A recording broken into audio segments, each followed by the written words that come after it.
자, 기본 이론 과정 18번째 시간 진행하도록 하겠습니다. 자, 여러분 교재는 115페이지예요. 네, 115페이지는 평물 3번 수요의 가격 달성에 영향을 미친 요인이다 소개되고 있죠. 이 부분부터 설명을 좀 드리도록 하겠습니다. 사실 저희들이 지난 시간에 이제 수요의 가격 탄력성에 대해서 아주 세부적으로 살펴드렸습니다. 그만큼 수요의 가탈성이 중요하고도 기초가 되는 부분이기 때문이다. 우리 시험도 굉장히 출제가 많이 된다 그랬지요. 그래서 이해를 돕면서 그만큼 반복을 많이 드린 것이다 생각하시고, 수요의 가격 달성에 영향을 미치는 요인들도 여러 가지가 있다는 겁니다. 그 중에 가장 중요한 요인 중에 하나가 바로 대체제의 존재 유무다 할 수 있겠습니다.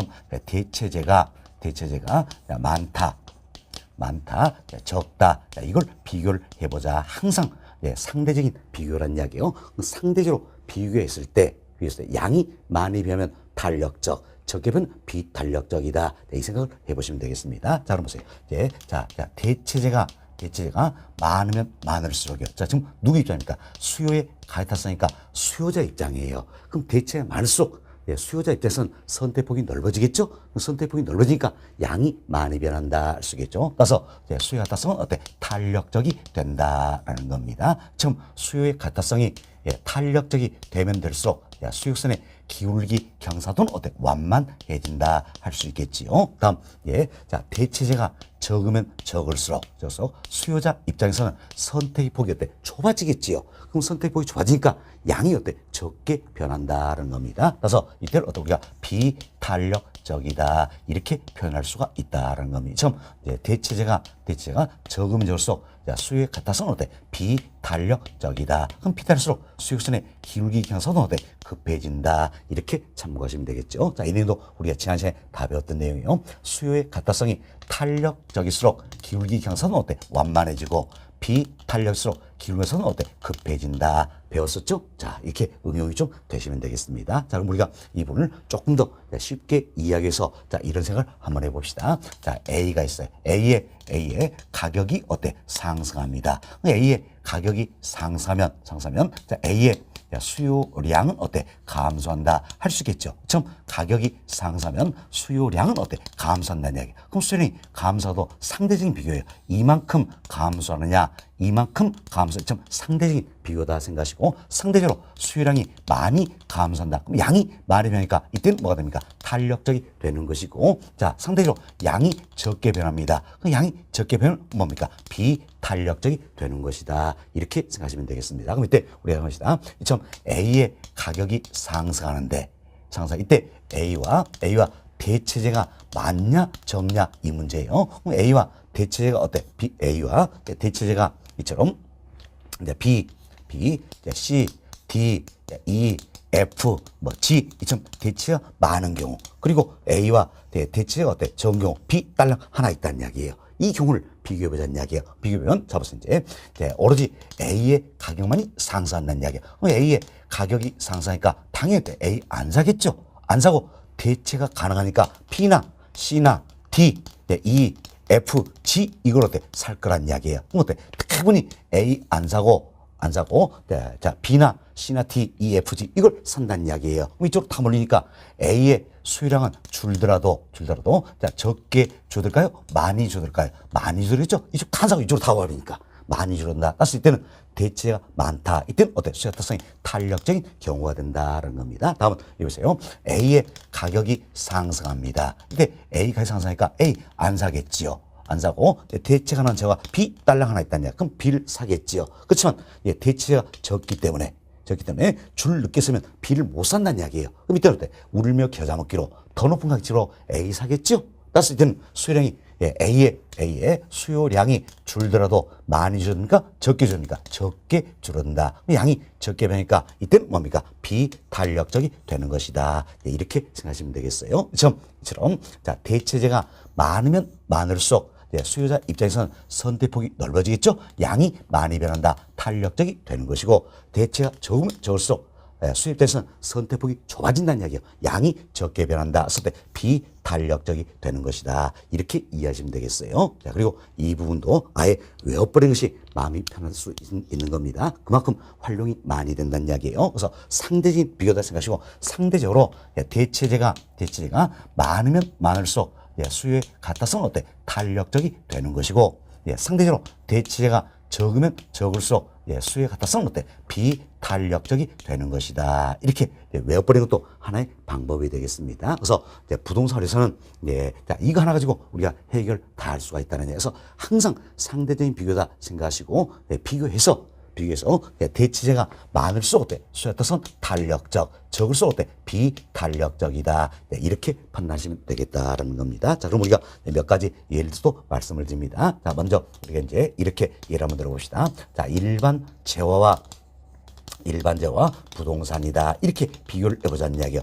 항상 상대적인 비교를 했어요. 뭐가 비교냐? 내용이 달라질 수 있다는 겁니다. 상대 비교다 생각하시고, 자, 일반 재화는 예를 들어서 사과, 부동산은 예를 들어서 아파트다. 이렇게 생각해 봅시다. 그럼 잘 보세요. 사과와 아파트 이 중에 대체제는 뭐가 더 많을까요? 당연히 사과가 더 많다 할 수 있겠죠. 그럼 대체제가 많을수록 수요에 따라서는 탄력적이 되는 것이고 대체제가 적으면 적을수록 수요에 따라서는 어때? 비탄력적이 되는 것이다. 이렇게 생각하시면 되겠습니다. 처음 부동산이다. 이 상품 자체는 자, 일반 재화에 비해서 수요에 따라서는 어때? 비탄력적이다. 이렇게 생각하시면 되겠어요. 다시 보세요. 부동산은 일반 재화에 비해서 수요에 따라서는 어때? 비탄력적이다. 할 수 있겠습니다. 그렇지만 이 같은 부동산도 지역별, 용도별로 세분한다는 이야기예요. 지금 부동산도 지역별,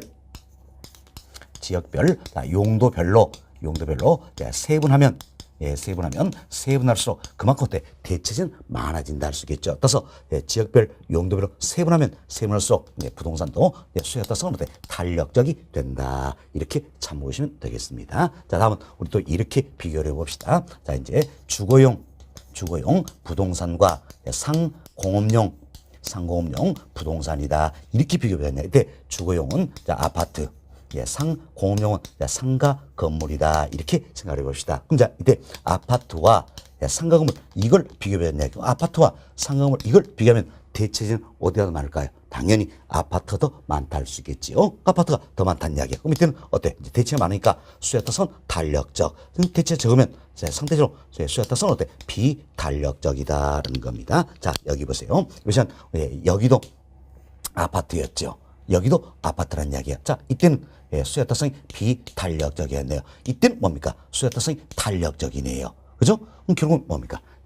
뭐가 비교냐? 여기 들어서 내용은 달라진다. 상대적인 비교다. 이렇게 생각하시면 되겠어요. 상대적인 비교다. 생각하시고, 자, 다시 봅시다. 처음 주거용 부동산이 할지라도, 자, 일반 재화와 비교하면 결국 뭡니까? 수요에 따라서는 비탄력적이 되는 거예요. 처음 주거용 부동산이 할지라도 일반 재화와 비교하면 수요에 같아서는 어때? 비탄력적이 되는 것이다. 그렇지만 주거용 부동산일지라도 다른 용도의 부동산이다. 상공업용이처럼 다른 용도의 부동산과 비교하면 어때? 수요에 따라서는 탄력적이 되는 것이다. 이렇게 이해하시면 돼서 무엇과 비교하냐? 이게 중요한 거예요. 이렇게 이해하시면 되겠습니다. 됐습니다. 다음은 이제 기간 관련해서 한번 살펴봅시다. 단기와 장기가 있다는 겁니다. 좀 단기와 장기 이렇게 비교를 해보자는 이야기예요. 비교하면 단기적으로 대체제가 많을까요? 장기적으로 대체가 많을까요? 그렇죠. 장기적으로 대체제는 많다서 장기가 수요에 따라서 탄력적, 단기는 어때? 비탄력적이다. 이렇게 생각하시면 되겠습니다. 그래서 다음은 이제 다섯 번째로 자, 용도가 다양한 부동산이 있고 용도가 단순한 부동산이 있다는 겁니다. 이때 잘 보세요. 용도가 다양할수록 대체제가 많을까요? 단순할수록 대체제가 많을까요? 그렇죠. 다양할수록 대체제가 많다서 용도가 다양할수록 수요에 따라서는 탄력적, 단순할수록 어때? 비탄력적이다. 이렇게 생각하시면 되겠습니다. 다음은 용도 전환입니다. 자, 용도 전환이다. 그럼 용도 전환이 용이한 부동산이 있고 곤란한 부동산이 있다라는 이야기예요. 밑에 자 보세요. 용도 전환이 자, 용이할수록 대체제가 많을까요? 고를수록 대체제가 많을까요? 그렇죠. 용도는 용이할수록 대체제는 많다. 그래서 용도는 용이할수록 수에 같아서는 탄력적. 고를수록 수에 같아서는 어때? 비탄력적이다. 이렇게 생각하시면 되겠습니다. 이처럼 항상 상대적 비교다 생각하시고 상대적으로 비교해서 대체제가 많으면 많을수록 수에 같아서는 탄력적. 대체제가 적으면 적을수록 수에 따라서는 어때? 비탄력적이다. 이렇게 보시면 되겠습니다. 됐습니다. 그래서 여러분이 이 내용 보니까 결국 어때? 이제 대체제 존재 여부 이게 가장 중요한 부분이다 할 수 있겠죠. 그래서 안 되면 외워버리자 그랬어요. 대체제가 많으면 많을수록 수에 따라서는 어때? 탄력적. 적을수록 어때? 비탄력적이다. 이렇게 생각하시면 되겠습니다. 자, 그럼 이제 우리 교재 통해서 한 번 더 살펴보도록 하겠습니다. 자, 여러분 교재 보세요. 115페이지입니다. 평월 3번. 평월 3번. 자, 수요의 가타성에 영향을 미치는 요인이다. 소개되어 있죠? 동그라미 1번 봅시다. 대체제의 존재 유무다. 그래서 대체제가 많을수록, 자, 여기 있죠?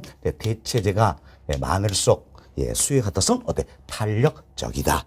대체제가 적을수록 수요의 가타성은 어때? 비탄력적이다. 이렇게 보시면 되겠죠. 다음 동그라미 2번 보세요. 자, 동그라미 2번은 일반 재화와 부동산을 비교하는 것이다. 하여튼 무엇과 비교하는 이게 중요하다 그랬어요. 자, 일반 재화와 부동산을 비교하는 것이다 생각하시고 지금 보세요. 자, 일반 재화의 수요 가타성은 어때? 탄력적이다. 부동산의 수요 가타성은 어때? 비탄력적이다 할 수 있겠죠. 그리고 그 아래줄 끝부분 보세요. 그 보시면 전체 부동산의 수요 가타성은 어때? 비탄력적이다. 그러나 부동산도 지역별 용도별로 세분할수록 어때? 대체는 많아지죠? 탄력적이 된다. 이렇게 참고하시면 되겠습니다. 다음 동그라미 3번이에요. 동그라미 3번은 주거용 부동산과 상공업용 부동산 이걸 비교하는 내용이다 생각하시면 되겠어요. 그래서 지금 보시면 주거용 부동산의 수요에 같아서는 어때? 탄력적. 상공업용 부동산의 수요에 같아서는 어때? 비탄력적이다라는 겁니다. 그리고 그 다음 주 보세요. 그 다음 주는 이 내용이죠. 주거용 부동산이라 할지라도 일반 재화 여기와 비교하면 부동산이 되는 거니까 수요에 따라서는 어때? 비탄력적이 되겠지요. 그렇지만 주거용 부동산일지라도 다른 용도의 부동산과 비교한다는 이야기예요. 이때는 어떻습니까? 수요 따라서 탄력적이다. 이렇게 우리가 설명드린 내용입니다. 다음 동그라미 4번 보세요.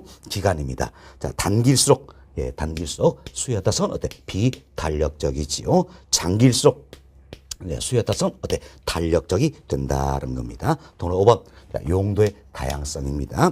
용도가 다양할수록 수요에 따라서 어때? 탄력적이 되는 거지요. 다음 페이지 봅시다.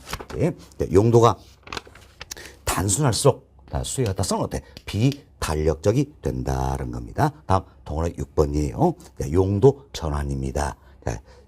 용도 전환이 용이할수록 수요에 따라서는 어때? 탄력적이 되는 거지요. 그렇지만 용도 전환이 혼란할수록 수요에 따라서는 어때? 비탄력적이다. 이렇게 이해하시면 되겠어요. 그래서 우리 교재 통해서 또 한번 반복습을 해드렸다. 이렇게 보시면 되겠어요. 자, 본 과제에서는 수요의 가격성 관련해서는 여기까지 설명드리고 다음 하단 내려옵니다. 자, 하단 보시면 양골의 2번 수요의 소득 탄력성이다. 소유죠. 저희들이 지금까지는 수요의 가격 탄력성 이 관해서 설명을 드렸어요. 자, 이제는 수요의 소득 탄력성이라는 게 있습니다. 수요의 소득 탄력성이다. 여기서 살펴보도록 하겠습니다. 먼저 설명을 좀 들어보세요. 여튼 우리가 탄력성 이 표현 나면 항상 어때? 원인과 결과의 관계에 있다. 이걸 생각하자 그랬죠. 그럼 이제 원인이 뭡니까? 소득이 변했을 때 얼마? 1% 변했을 때다. 참 소득이 1% 변했을 때 결과는 뭡니까? 당해자와의 수요량이 얼마나 변하느냐 이 문제죠. 참 소득이 1% 변했을 때 수요량이 얼마나 변하는지 이걸 측정한 지표가 수요의 소득 탄력성이다. 이렇게 생각하시면 되겠습니다. 자, 그럼 우리가 이제 수요의 소득 탄력성이다. 이걸 줄여서 우리가 소탄 이렇게 표현하겠습니다. 수요의 소득 탄력성이다. 이걸 측정을 해보자라는 겁니다. 항상 우리가 탄력성은 어때? 탄력성은 원인과 원인과 결과의 관계에 있다. 이렇게 설명드렸죠. 원인과 결과에 있다. 그래서 달력 값을 측정할 때는 어떻습니까? 항상 분모값이 뭡니까? 원인이 되고 분자값이 어때? 결과가 된다. 이렇게 우리가 식을 만들어버리자 했습니다. 자, 그럼 원인이 뭡니까? 소득이 1% 변했을 때지요. 바로 분모값이 되겠다. 이렇게 보시면 되겠습니다. 그래서 분모값은 소득의 변화율이 되겠지요. 다음은 결과입니다. 결과는 어때? 분자값이다. 결과는 뭡니까? 수요량이 얼마나 변하냐 이 부분이죠. 그래서 수요량의 변화율이다. 이렇게 보시면 되겠습니다. 그래서 식을 만들어 보시고 읽는 방법 우리 어때? 두 가지로 연습하자 그랬죠. 이렇게 연습하자 그랬어요. 자, 수요의 소득 탄력성이란 수요량의 변화율을 소득의 변화율로 나눈 값이다. 이렇게 표현을 쓰겠죠. 또 하나는 뭡니까? 무엇에 대한 무엇이다. 이렇게 연습하자 했어요. 항상 무엇에 대한 이 변하면 분모, 분자가 관계가 있다. 그럼 무엇부터 읽는다? 분모, 원인부터 읽는다는 이야기예요. 그래서 여보세요. 수요의 소득 탄력성이란 소득의 변화율에 대한 수요량의 변화율이다. 이렇게 읽을 수 있겠죠. 다시 한번. 자, 수요의 소득 탄력성이다. 우리 두 가지로 읽어보자 그랬어요. 수요량의 변화율을 소득의 변화율로 나누는 값이다. 라는 겁니다. 다음은 수요의 소득 탄력성이란 소득의 변화율에 대한 수요량의 변화율이다. 이렇게 표현할 수 있겠죠. 다음은 여기서 이제 소득순위 향상이 되었을 때 수요가 어때? 증가하는 재화가 있다라는 이야기예요. 이때는 방향이 같으니까 당연히 수요의 소득 탄력 값은 플러스 값이 된다 할 수 있겠죠. 플러스 값이 된다. 그래서 우리가 수요의 가격 타성 이것만큼은 절대값이에요. 나머지는 절대값이 아닙니다. 여보세요. 소득이 향상 때 수요가 증가한다. 방향이 같으니까 플러스 값이다. 이때 우리가 지금까지 이렇게 배웠던 겁니다. 소득이 증가했을 때 수요가 증가한 재화를 뭐라 했습니까? 정상재다. 이렇게 배웠던 겁니다. 다음 보세요. 소득이 향상되었을 때 오히려 수요가 감소하다는 이야기야. 그럼 방향이 반대니까 당연히 마이너스 값이 된다 할 수 있겠죠. 마이너스 값이 된다라는 이야기요. 그래서 소득이 향상됐을 때 수요가 감소하는 이 재화를 우리가 뭐라 했어요? 열등제다. 이렇게 표현했던 겁니다. 열등제. 결국은 우리는 이제 수요의 소득 탄력성이다. 이를 통해서 이 재화가 정상제인지 열등제인지를 어때? 판단할 수 있게 된다. 결국 정상제냐 열등제 이걸 판단해서 뭘 활용합니까? 수요의 소득 탄력성을 활용한다. 그래서 수요의 소탄성 이 값이 플러스 값이에요. 플러스 값은 이 점은 뭡니까? 정상제. 다음 마이너스 값이에요. 이 점은 뭐가 됩니까? 열등제가 된다. 이렇게 보시면 되겠어요. 이때 플러스다 마이너스다 구분하는 기준은 얼마입니까? 0이에요. 0이다. 이렇게 생각하시면 되겠어요. 그래서 0보다 크면 어때? 플러스 값이죠? 정상제. 0보다 작으면 어때? 마이너스 값이죠? 열등제다. 이분도 여러분 이제 굉장히 또 혼동을 많이 합니다. 사실 바로 지난 시간에 배웠던 이 내용 때문이에요. 자, 수요의 가격 탈성 일 통해서 우리가 이 재화의 수요가 가격에 대해서 그래서 탄력적이냐 비탄력적이냐 이걸 판단할 수 있다라 했습니다. 이때 탄력적 비탄력적 구분하는 기준 얼마입니까? 1이에요. 1. 그래서 1보다 크면 어때? 탄력적. 1보다 작으면 어때? 비탄력적이다. 이렇게 표현했던 겁니다. 자, 수요의 가타성이 탄력적 비탄 이때 구분하는 기준 1이지만 플러스다 마이너스다 이걸 구분하는 기준은 얼마입니까? 0이에요. 0이다. 그래서 혼동하지 마시기 바라겠습니다. 여튼 우리는 이제 수요의 소득 탄력성 을 통해서 이 재화가 정상된지 열등된지를 판단할 수 있다. 자, 수요의 소득 탄력 값이 플러스 값이면 0보다 크면 이 재화는 정상제, 마이너스 값이다. 0보다 작으면 이 재화는 열등제가 된다 생각하시고 재화의 성격도 잘 이해하셔야 됩니다. 자, 이제 소득이 향상되었을 때 수요가 어때? 증가한다. 이 재화는 뭐가 됩니까? 정상제. 다음 소득수익이 향상되었을 때 수요가 오히려 감소한다냐. 이젠 뭐가 됩니까? 열등제가 된다. 이렇게 재화의 성격도 잘 이해하셔야 우리가 어때? 좀 더 쉽게 어때? 지문을 찾을 수 있다. 이렇게 보시면 되겠습니다. 자, 여러분 교재 한번 살펴드립니다. 교재 봅시다. 116페이지 하단 보세요. 하단 보시면 양으로 2번. 수요의 소득 탄력성이다. 나와 있죠? 첫 번째로 봅시다. 수요의 소득 탄력성이란 소득의 변화율에 대한 수요량의 변화를 말한다. 자, 우리 이렇게 인다랬죠. 자, 수요의 소득 탄력성이란 소득의 변화율에 대한 수요량의 변화율을 말한다. 이렇게 인다랬습니다. 그리고 그 아래 박스에 식이 들어있죠. 수요의 소득성은 어떻게 계산됩니까? 소득의 변화율에 대한 수요량의 변화율이다. 이렇게 보시면 되겠어요. 그 아래줄을 봅시다. 자, 이러한 수요의 소득 탄력성의 값을 통하여 그 재화가 어때? 정상재인지 열등재인지를 구별할 수가 있다는 겁니다. 자, 수요의 소득 탄력값이 양일 경우, 자, 수요의 소득 탄력 값이 양이다. 이거 뭡니까? 0보다 크다. 플러스 값이란 이야기예요. 이땐 뭐가 됩니까? 정상재가 된다. 그래서 제가 예를 들어드렸습니다. 소득수준이 향상되었을 때 수요가 증가한다. 이때가 뭡니까? 정상재다. 이렇게 보시면 되겠어요. 다음, 수요의 소득 탄력 값이 음일 경우, 자, 수요의 소득 탄력 값이 음이다. 마이너스 값이라는 이야기죠. 0보다 작다는 이야기예요. 예를 들어서 소득이 향상됐음을 불구하고 수요가 때 오히려 감소하는 경우다라는 겁니다. 그 조화는 뭐가 됩니까? 열등재가 되는 것이다. 이렇게 생각하시면 되겠어요. 그리고 우리 교재에 또 예를 넣어드렸습니다. 자, 예를 한번 살펴봅시다. 자, 소득이 10% 향상됨에 따라 나와 있죠. 자, 보세요. 소득이 자, 10% 향상됨에 따라 다음 어떤 부산의 수요량이 8% 증가했다는 이야기야. 근데 수요량이 8% 증가하였다. 일통해서 이 부동산이 정상재냐 열등재냐 따져보자는 이야기. 그럼 자, 우리가 설명드렸죠.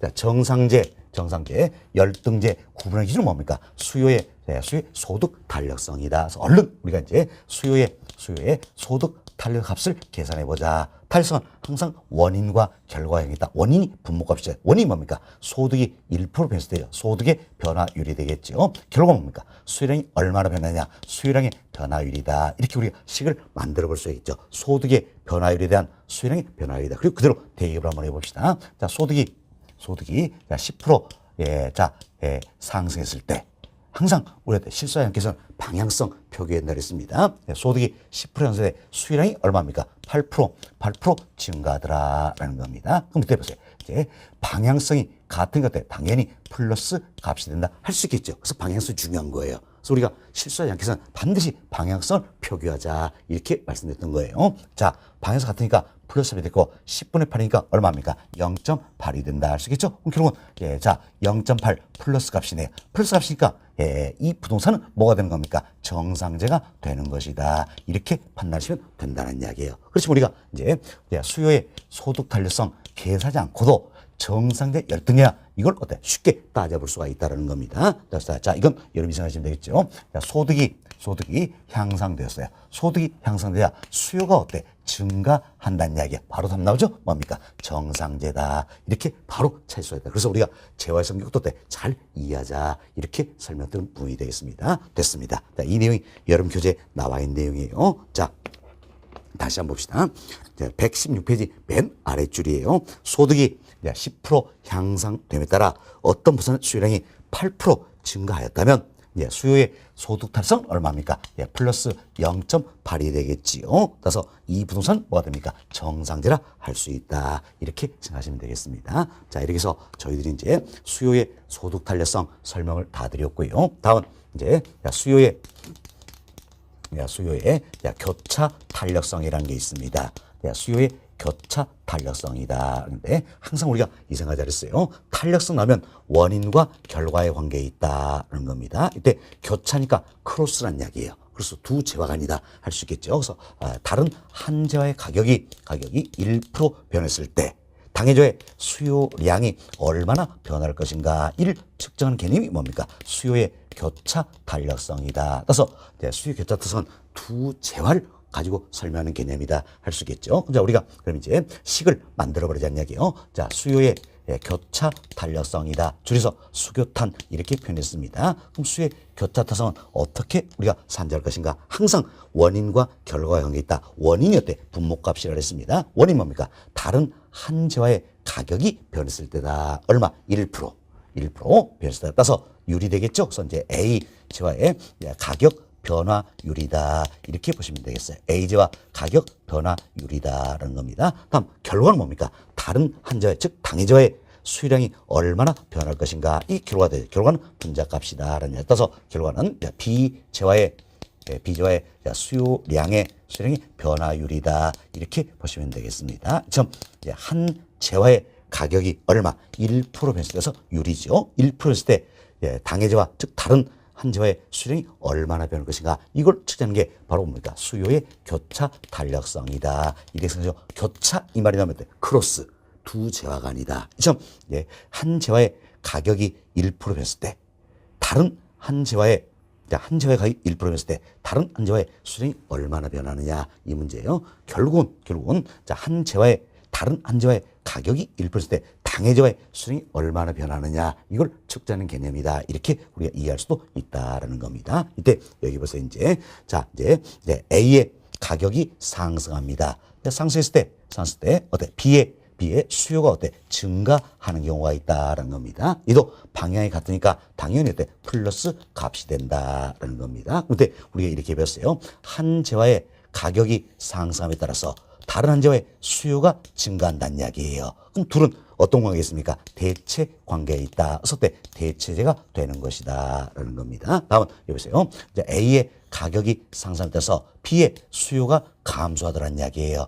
일단 방향이 다르니까 당연히 마이너스 값이 되겠지요. 이때 한 제와의 가격이 상승하자 다른 한 제와의 수요가 감소한다. 이때 두 제와는 뭐가 되는 겁니까? 보완제가 되는 것이다. 이렇게 우리가 배웠던 것입니다. 배웠는데 아마 또 기억이 안 나시는 분이 계실 거예요. 다시 보세요. 한 제와의 가격이 상승했을 때 다른 한 제와의 수요가 증가하면 둘은 뭐가 됩니까? 대체제. 한 제와의 가격이 상승했을 때 다른 한 제와의 수요가 감소하면 둘은 뭐가 됩니까? 보완제가 되는 것이다 라는 겁니다. 쉽게 정상한다면 이런 생각을 하셨어요. A의 가격이 상승합니다. 그럼 당연히 A 안 산다는 이야기예요.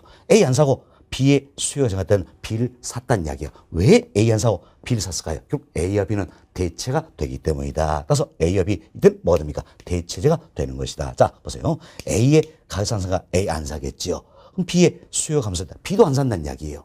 안 산다. 그럼 왜 A 안 사니까 B도 안 사서 둘 때 상호 결합이 돼야 되기 때문이다. 이때 A와 B 둘은 뭐가 됩니까? 보완제가 되는 것이다. 생각하시고 한 제와의 가격이 상승했을 때 다른 한 제와의 수요가 증가하면 둘은 대체제죠. 한 제와의 가격이 상승했을 때 다른 한 제와의 수요가 감소하면 둘은 뭡니까? 보완제가 되는 것이다. 이렇게 보시면 되겠어요. 처음 우리는 이제 수요의 교차 탄력성이다. 교차 그렇습니까? 두 제와란 이야기예요. 이를 통해서 두 제와가 대체인지 보완인지를 어때 판단할 수 있다는 겁니다. 결국 대체제 보완제를 판단하기 위해선 뭘 하려고 합니까? 수요의 교차 탄력성 이걸 활용한다. 이렇게 보시면 되겠습니다. 이때 수요의 교차 탄력성 값이 플러스 값이에요. 이때는 두 제와는 뭐 됩니까? 대체되겠죠? 수요의 교차 탄력 값이 마이너스 값이에요. 이때 두 제와는 뭐가 됩니까? 보완제가 되는 것이다. 여기도 마찬가지예요. 플러스다, 마이너스다. 구분하는 기준은 얼마입니까? 0이다. 생각하시면 되겠죠? 그래서 수요의 교차 탄력 값이 플러스 값이다. 0보다 그러면 두 제와는 대체되는 것이고 마이너스 값이다. 0보다 작으면 두 제와는 어때? 보완제가 되는 것이다. 이렇게 보시면 됩니다. 그리고 또 제와의 성격도 잘 이해하자 그랬습니다. 한 제와의 가격이 상승함에 따라서 다른 한 제와의 수요가 증가하면 둘은 뭡니까? 대체제가 되는 것이고 한 제와의 가격이 상승함에 따라서 다른 제와의 수요 감소하면 둘은 어때? 보완제가 되는 것이다. 이렇게 잘 이해하시면 되겠습니다. 됐습니다. 자 여기까지 설명드리면 될 것 같고요. 자 여러분 교재 살펴드리겠습니다. 자 117페이지예요. 양골 3번 수요의 교차 탄력성이다 소개되고 있지요. 자 첫 번째 봅시다. 수요의 교차 탄력성이란 A제와 가격 변화율에 대한 B제와 수량의 변화를 말한다. 자, 이처럼 수요의 교차 탄력성은 A제와 가격 변화율에 대한 B제와 수요량의 변화율을 말한다. 그래서 다른 한 제와의 가격이 1% 변했을 때 당해제와의 수량이 얼마나 변하는지 이걸 측정하는 개념이다. 이렇게 보시면 되겠어요. 박스 봅시다. 식이 들어있죠? 수요의 교차 탄력성이란 A제와 가격 변화율에 대한 B제와 수량의 변화율이다라는 겁니다. 그리고 박스 아래 첫 번째를 봅시다.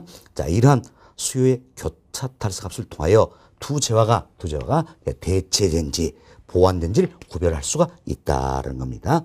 자, 수요의 교차 탈합시 양일 경우, 자, 수요의 교차 탈합시 양이다. 플러스 값이다. 0보다 크다는 이야기 있지요. 자, 예를 들어서 빌라의 가격이 상승에 따라서 아파트의 수요가 어때? 증가하더라는 이야기예요. 증가하다. 이때 두 재화는 뭡니까? 대체 관계 있는 재화다. 대체재가 된다. 알 수 있겠지요. 자, 다음 수요의 교차 탈합시 음일 경우, 자, 이점 수요의 교차 탈합시 음이란 이야기예요. 마이너스 값이다. 0보다 작다는 이야기 있지요. 자, 예를 들어서 토지의 가격이 상승에 따라서 아파트 수요가 감소하는 경우다. 할 수 있겠죠. 이때 두 재화는 어때? 보완 관계제와 보완제가 되는 것이다. 이렇게 보시면 되겠어요. 이해하시고 다음 우리 또 제가 예를 넣어드렸습니다. 이분도 한번 살펴봅시다. 자, 최근 부동산 시장에서 소형 아파트 임대료가 10% 상승함에 따라서 나와있죠. 자, 소형 아파트의 임대료가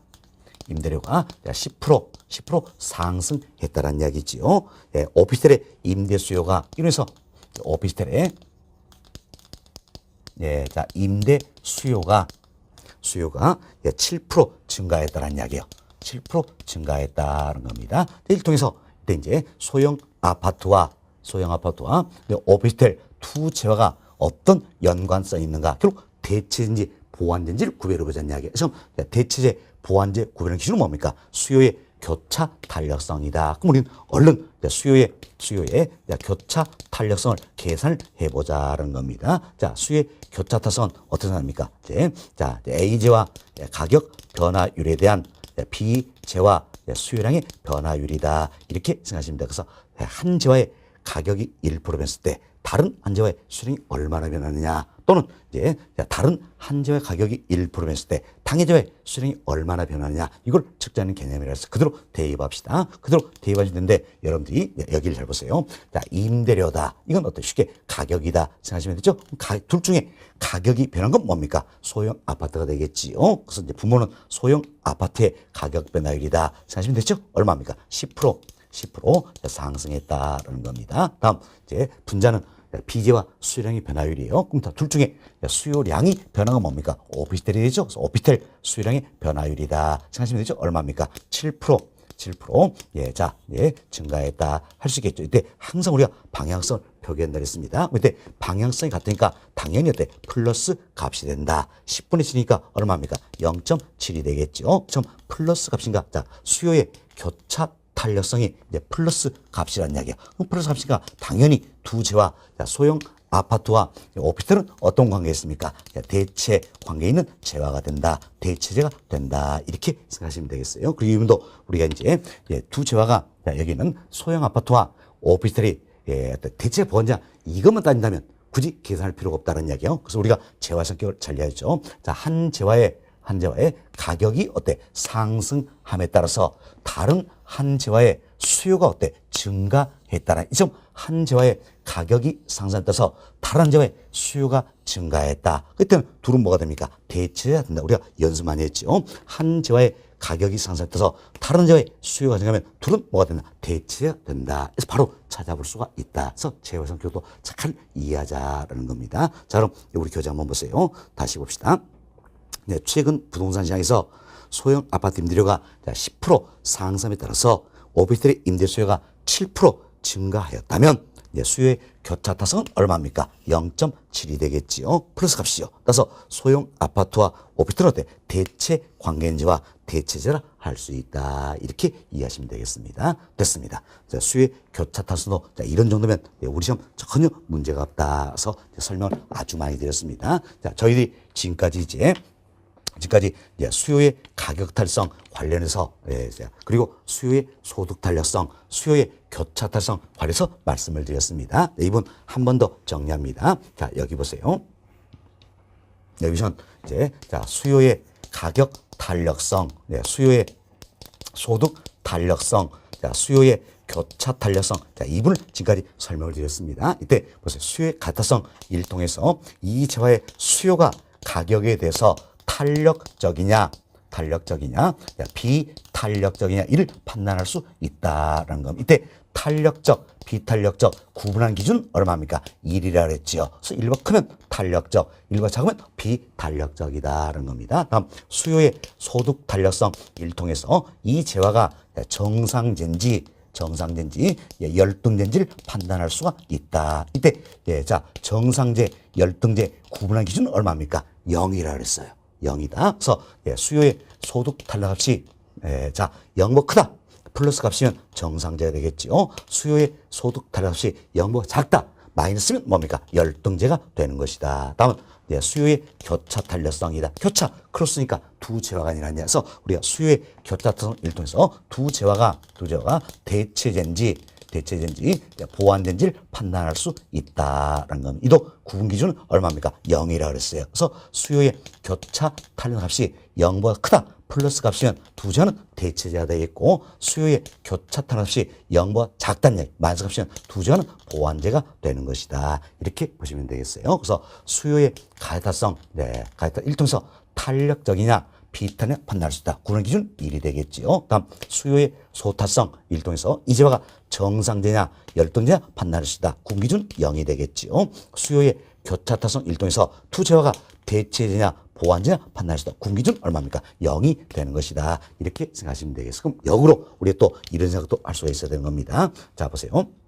이 재화의 수요가 가격에 대해서 탄력적인지 비탄력적인지 판단하기 위해서는 뭘 활용합니까? 수요의 가격 탄력성을 활용한다는 겁니다. 다음 이 재화가 정상제인지 열등제인지 판단하기 위해서는 뭘 활용합니까? 수요의 소득 탄력성을 활용한다는 겁니다. 다음 두 재화가 대체제인지 보완제인지 판단해서 뭘 활용합니까? 수요의 교차 탄력성을 활용한다. 이렇게 정리해 주시면 여기 큰 줄거리를 잡을 수 있을 것이다. 이제 생각을 해봅니다. 자, 이렇게 해서 1번 챕터 수요의 탄력성이다. 이 부분은 다 설명을 드렸습니다. 다음은 여름교재 117페이지 하단이에요. 하단 보시면 자, 2번 챕터 공급의 가격 탄력성이다. 소개되고 있는데 공급 관련해서는 공급의 가타성 이거 하나만 우리가 다루면 되겠다라는 겁니다. 이분도 너무너무 중요한 부분이에요. 그래서 공급의 가격 탄력성이다. 자, 이분 설명을 드리겠는데, 자, 이것이 공급의 가격 탄력성이다. 자, 이분도 너무너무 중요한 부분이다. 그래서 공급의 가타성 옆에다가 별표 7개 해놓으시기 바라겠어요. 별표 7개 넣으시고 설명을 좀 들어보시기 바라겠습니다. 자, 저희들이 사실 수요의 가격 탄력성 이걸 배웠으니까 공급의 탄력성 아주 쉽게 이해할 수 있을 겁니다. 왜? 같은 가격 탄력성이니까. 쉽게 이해할 수 있다는 겁니다. 자, 보세요. 항상 탄력성 나오면 우리가 원인과 결과다. 이걸 생각 잘했죠. 그럼 원인이 뭡니까?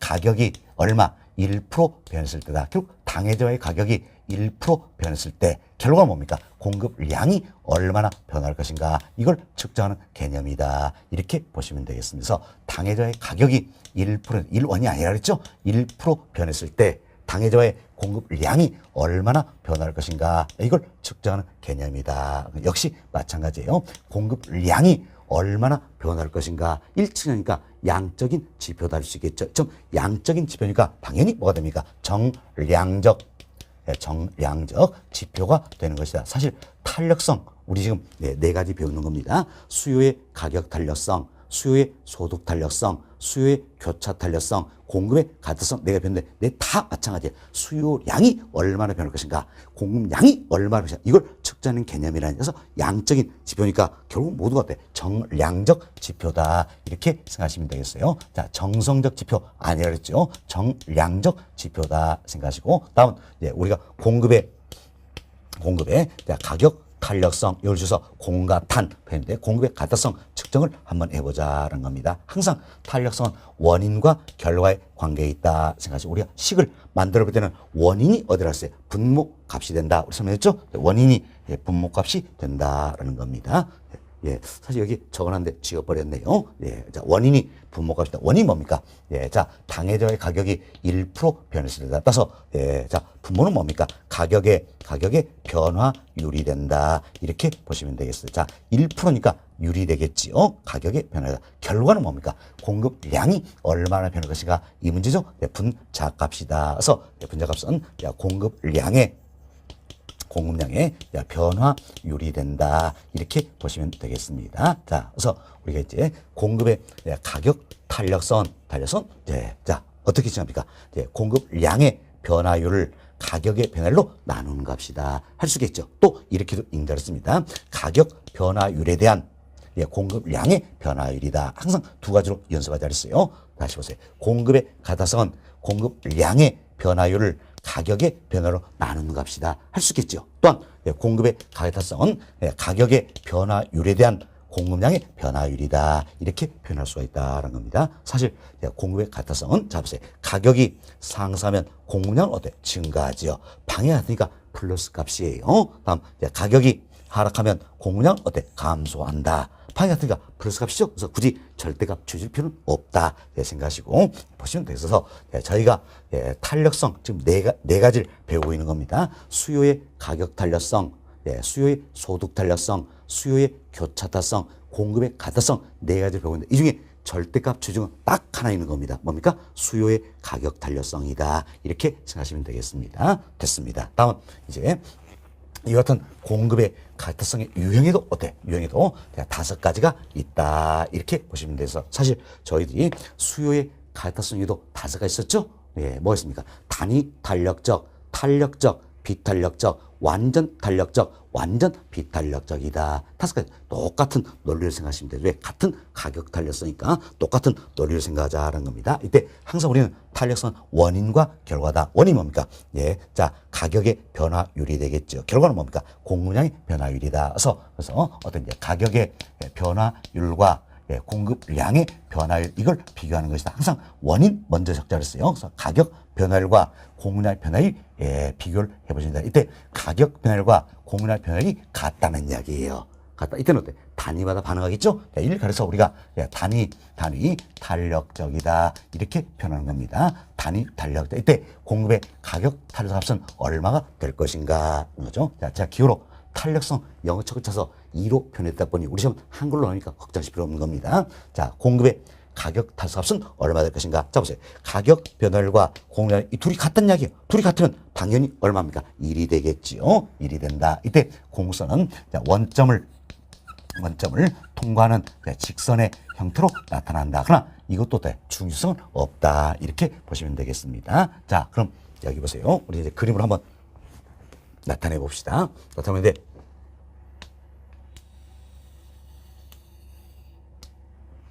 자, P, 제로 Q, 좌표 평면상에서 공급선의 모습입니다. 공급선 우상향한다. 아시겠죠? 그래서 공급의 가타성이 단위 탄력적 경우는 이제 원점을 통하는 직선의 모습으로 나타난다. 우상인데 원점을 통하는 직선의 모습으로 나타난다는 이야기야. 이게 바로 뭡니까? 단위 탄력적인 공급선이다. 이때 탄력값은 얼마입니까? 1이 되겠다. 이렇게 생각하시면 되겠습니다. 그러나 이것만큼은 중요성이 없다 생각하시고 다음은 두 번째 보세요. 두 번째 자 가격의 변화율보다 공급량의 변화율이 더 큰 경우가 있다는 겁니다. 자 보세요. 가격 변화율보다 공급량 변화율이 더 크다는 이야기예요. 더 크다. 이때는 어떻습니까?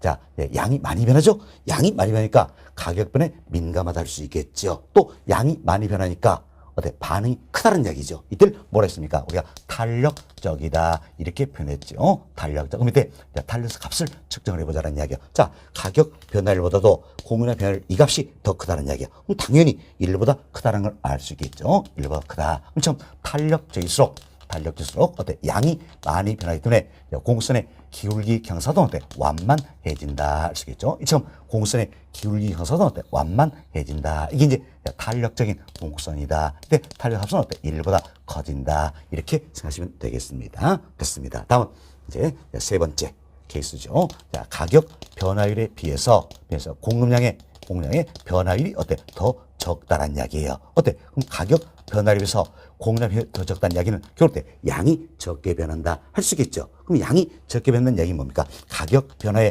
민감하지 못하다, 둔감하다. 그죠? 그래서 뭡니까? 민감히 못하니까 자 비탄력적이다 표현할 수 있겠죠. 이처럼 가격 변화율에 비해서 공급량 변화율이 크면 양이 많이 변하니까 가격 변화에 민감하다. 반응이 크다 해서 우리 뭐라 했어요? 탄력적.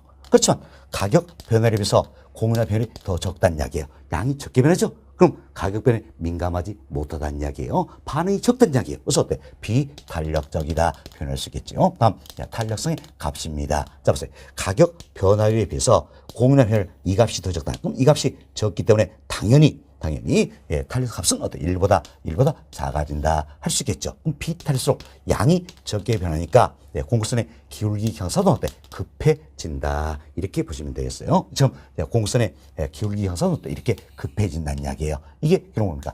비탄력적인 경우다 할 수 있겠죠. 탄력 값은 어때? 1보다 작아진다. 이렇게 생각하시면 되겠습니다. 됐습니다. 다음 네 번째 우리가 이제 이런 생각합시다. 자, 보세요.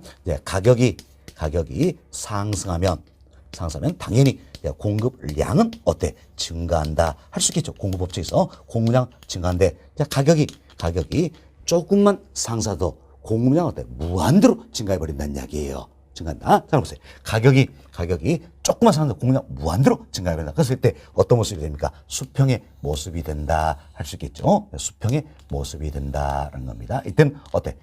자, 가격에 딱 달라붙어 있네요. 그래서 이 경우를 경제학에서는 뭐라 했습니까? 가격의 변화율이 0인 경우다. 이렇게 표현한다 그랬지요. 가격에 딱 달라붙으니까 가격 변화율이 0이오다. 근데 가격 변화율이 0이란 이야기는 가격 변화율이 0은 뭡니까? 가격이 조금만 상승해서 공급량 어때? 무한대로 늘어버린다는 이야기예요. 그래서 공급량이 무한대로 오니까 어마어마하게 변한다. 그래서 공급량이 많이 변하면 뭡니까? 탄력적. 이때는 무한대로 변해버리기 때문에 완전 탄력적이다 표현할 수가 있다는 이야기. 이때 탄력성의 값을 한번 살펴보자라는 이야기요. 자, 가격 변화를 이 값이 0이니까 부모값이 0이니까 수학적으로 뭡니까? 전체 값은 무한대가 나온다는 겁니다. 아니면 편의상 그냥 시험용으로 이렇게 생각을 하자는 이야기. 공급량이 무한대로 변하니까 전체 값은 어때? 무한대다라는 겁니다. 이때 공급선의 모습은 뭡니까? 수평의 모습이 된다. 이렇게 보시면 되겠습니다. 지금 수평의 모습은 완전 탄력적인 경우다 할 수 있겠죠. 탄력적에 따라서 탄력 값은 어때? 무한대다. 이렇게 보시면 되겠습니다. 됐습니다. 다음은 다섯 번째, 가격이 상승에도 불구하고 공급량에는 전혀 변화가 없다는 이야기예요. 이때 뭡니까? 공급량의 변화율이 어때? 0인 경우다라는 겁니다. 지금 양이 적게 변하면 비탄력적 표현되는데 공급량 변화가 전혀 없다는 이야기예요. 전혀 없다. 이때를 우리가 뭡니까? 완전 비탄력적이다. 이렇게 표현한다는 이야기예요. 완전 비탄력적. 근데 공급의 가타스 값은 얼마가 될 것인가? 자, 보세요. 공급량 변화를 이 값이 0이라는 이야기예요. 이 값이 0이니까 전체 값은 얼마 나옵니까? 0이 되겠다라는 겁니다. 이때 공급선은 어떤 모습이에요? 수직의 모습이다 할 수 있겠죠. 자, 이처럼 공급선은 수직의 모습으로 나타난다라는 겁니다. 자, 이게 어떻습니까? 완전 비탄력적인 공급선의 모습이다. 이때 탄력 값은 얼마 됩니까? 0이 되겠다. 이렇게 보시면 돼요. 사실 이 부분은 우리 한번 이야기 드린 적이 있습니다. 자, 보세요. 토지의 물리적 공급선 설명드렸죠. 토지는 물리적으로 절대량을 늘릴 수 있어요, 없어요? 없죠. 따라서 토지의 절대량을 늘릴 수 없으니까 토지의 물리적 공급선 어때? 수직의 모습이 된다라는 겁니다. 그래서 가격에서 완전 비탄력적이다 할 수 있겠죠. 그래서 토지의 물리적 공급선은 수직이 된다. 왜? 양을 늘릴 수가 없으니까. 그죠? 완전 비탄력적이 되는 것이다. 이렇게 보시면 되겠습니다. 됐습니다. 자, 이처럼 공급의 가타성 유형에도 5가지가 있다는 이야기예요. 5가지인데 어떻게 나옵니까? 공급의 가타성 값도 0에서부터 무한 사이에 존재한다는 겁니다. 그래서 값이 어디에 존재하냐 여기 따라서 5가지로 구분된다. 자, 기준 얼마입니까? 1이에요. 공급의 가타성 값이 1인 경우를 우리가 단위 탄력적이라 표현하죠. 1과 크면 어때? 탄력적. 1과 작으면 어때? 비탄력적이다 할 수 있겠죠. 다음 무한되면 완전 탄력적이다. 0이면 어때? 완전 비탄력적이다. 이렇게 표현할 수가 있다는 겁니다. 다음 그림 통해서 또 이해합시다. 자, 보세요. 자, 탄력적이면 탄력적일수록 양이 많이 변했죠. 따라서 기울기 경사도는 완만해진다. 그래서 완전 탄력적이면 어떤 모습입니까? 수평의 모습이 된다 할 수 있겠죠. 다음은 비탄력적 양이 적게 변한다는 이야기야. 양이 적게 변니까 기울기 경사는 어때? 급해진다는 이야기. 그래서 완전 비탄력적은 어떤 모습입니까? 수직의 모습이 된다. 이렇게 생각하시면 되겠습니다. 다음은 여기서 이제 기울기 경사도가 완만할수록 양이 많이 변하기 때문에 탄력적이 되는 것이다. 그래서 수평의 모습이 뭡니까? 완전 탄력적이 된다. 다음 기울기 경사도가 급할수록 양이 적게 변하기 때문이죠. 비탄력적이 된다. 그래서 수직이면 뭡니까? 완전 비탄력적이 되는 것이다. 이렇게 생각하시면 되겠습니다. 됐습니다. 다음은 우리가 또 이렇게도 한번 살펴봅시다. 자, 공급의 가타성 마찬가지 값에 보면 0에서부터 무한대 사이다라는 겁니다. 참 0에서부터 1을 지나서 무한대 사이에 있다라는 겁니다. 자, 1일 때 우리가 뭐라 했습니까? 단위 탄력적이다라는 이때는 가격의 변화율과 공급의 변화율이 어때? 같은 경우다. 그래서 공급선은 원점을 통과하는 직선의 모습이었지요. 다음 1번 큰 경우가 뭡니까? 공급의 가타성이 탄력적인 경우죠. 그럼 탄력적인 얘기는 가격 변화에 비해서 공급의 변화율이 어때? 더 큰 경우다 할 수 있겠지요. 가격 변화에 비해서 공급이 더 큰 경우다. 이때는 어때? 양이 많이 변하죠. 그래서 공급선 기울기 경사는 완만해진다는 겁니다. 다음 무한대 경우 뭡니까? 완전 탄력적 경우다. 이때는 경제학에서는 가격 변화율이 0인 경우다. 네, 이렇게 변화를 했어요. 공급선 어떤 모습입니까? 수평의 모습이 되겠다라는 겁니다. 다음 1보다 작다라는 이야기야. 1보다 작으면 어때? 비탄력적이다라는 이야기죠. 이때는 가격 변화에 비해서 공급량 변화율이 더 작은 경우다. 이제 양이 적게 변하니까 어때? 비탄력적일 수 있겠죠? 지금 비탄일수록 양이 적게 변하니까 공급선의 기울기선은 어때? 급해진다 할 수 있겠죠. 다음 0이면 뭡니까? 완전 비탄력적이다 할 수 있겠죠. 이때는 공급량이 전혀 변하지 않는 경우죠. 공급량의 변화율이 어때? 0이 되는 경우다. 이렇게 생각하시면 되겠어요. 이때 공급선은 어떤 모습이에요? 수직의 모습이 되는 것이다. 이렇게 보시면 되겠어요. 이처럼 공급의 가타성 마찬가지예요. 자, 이를 기준으로 해서 1보다 크면 어때? 공급의 가타성 탄력적이다. 자, 1을 기준해서 1보다 작으면 공급의 가타성 비탄력적이다. 사실 공급의 가타성도 마찬가지. 이차의 공급이 가격에 대해서 이차의 공급이 가격에 대해서 탄력적이냐 비탄력 이걸 판단하기 위함이라는 이야기예요. 어때? 탄력적, 비탄력적 구분 기준 얼마입니까? 1이죠. 그래서 1보다 크면 어떻습니까? 자, 이차의 공급은 가격에서 탄력적이다 표현하고, 자, 1보다 작으면 이차의 공급은 가격에서 어때? 비탄력적이다 표현한다는 겁니다. 어때? 우리가 수요의 가타성 여기서 배웠던 뭔가 논리는 어때? 대동소이하다 이렇게 보시면 되겠습니다. 됐습니다. 그래서 수요의 가타성 공급의 가타성 모두가 가타성이니까 논리는 대동소이하다 이렇게 생각하시고 이제 교재 통해서 반복습을 해주도록 하겠습니다. 자, 여러분 교재 봅시다. 117페이지예요. 하단에 2번 챕터 공급의 가타성이다. 세 번째 줄 중간점 봅시다. 세 번째 줄 중간점 보시면 공급의 가격 탄력성이란 가격의 변화율에 대한 처럼 가격의 변화율에 대한 공급량의 변화율을 말한다 할 수 있겠죠. 항상 우리가 무엇에 대한 무엇을 일으킬 때는 분모 원인부터 인데스에서 가격의 변화율에 대한 공급량의 변화율을 말한다 이렇게 보시면 되겠습니다. 즉 가격이 변할 때 얼마? 가격이 1% 변할 때 즉 당해저의 가격이 1% 변했을 때 당해저의 공급량이 얼마나 변하는지 나타내는 어때? 양적인 지표, 정량적 지표다. 이렇게 보시면 되겠습니다. 다음 페이지 봅시다. 다음 페이지 보시면 상단에 박스 들어있죠? 공급의 가격 탄력성이다. 자, 이는 어떻게 측정되는 겁니까? 가격의 변화율에 대한 공급량의 변화율이다. 알 수 있겠지요. 다음 하단 내려봅시다. 양으로 1번. 공급의 가타성이 유형이다. 설명 다 드렸죠. 세 번째 줄 맨 끝 보세요. 맨 끝은 공급의 가타성 유형도 5가지로 구분이 되지요. 공급의 가타성 값은 0에서부터 무한대 사이에 존재하게 된다는 겁니다. 그래서 박스 봅시다. 박스 첫 번째 칸 동그라미 1번이에요. 동그라미 1번 뭡니까? 가격의 변화율과 공급량의 변화율이 어때? 같은 경우다라는 겁니다. 이때를 우리 때 단위 탄력적이다 표현하겠죠. 탄력 값은 1이 되는 거죠. 공급선 원점을 통과하는 직선의 모습이 된다는 겁니다. 다음 동그라미 2번 보세요. 요새 가격 변화율보다도 공급량의 변화율이 어때? 더 큰 경우다 할 수 있겠죠. 이때는 어때? 탄력적이다 표현하는 거죠.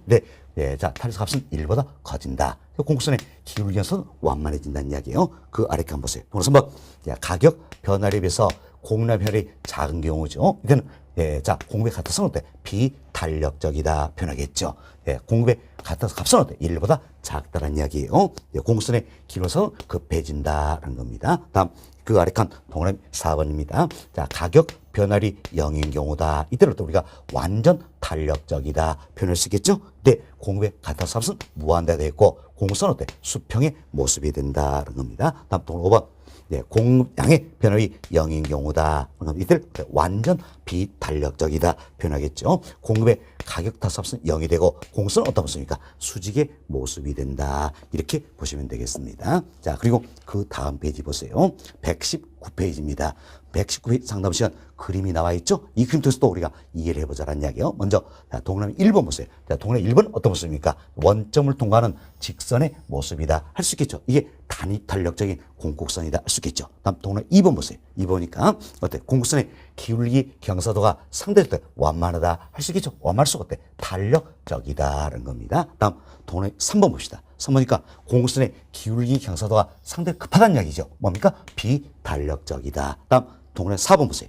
동그라미 4번은 어때? 수평의 모습이 되겠죠? 완전 탄력적이다. 동그라미 5번 수직의 모습이 되겠네요. 완전 비탄력적이다. 이렇게 생각하시면 되겠습니다. 자, 이제 이렇게 보시고 자, 우리가 지난 시간에 했던 수요와 비교해도 어때? 대동소이하다. 논리는 대동소이하다 생각하시고 여러분이 수요 쪽도 한 번 더 살펴보시기 바라겠습니다. 자, 이번 시간은 여기까지 말씀을 드리고 다음 시간에는 공급의 가타스 기울기 여기서부터 설명을 좀 드리도록 하겠습니다.